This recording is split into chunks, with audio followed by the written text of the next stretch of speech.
ولو يؤاخذ الله الناس بظلمهم ما ترك عليها من دابة ولكن يؤخرهم إلى أجل مسمى فإذا جاء أجلهم لا يستأخرون ساعة ولا يستقدمون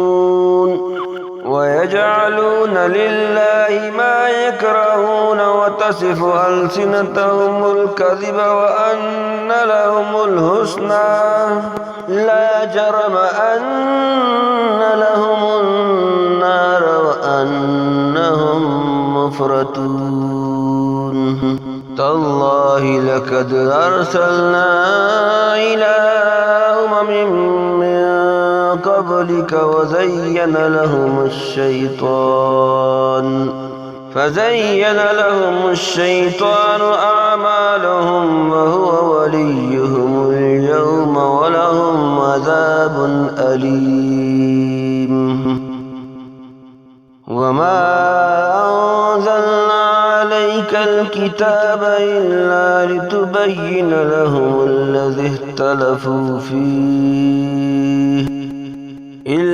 لتبين لهم الذي اختلفوا فيه وهدى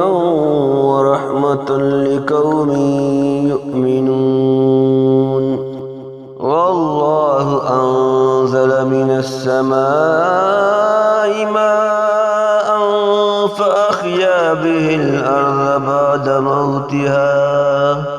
إن في ذلك لآية لقوم يسمعون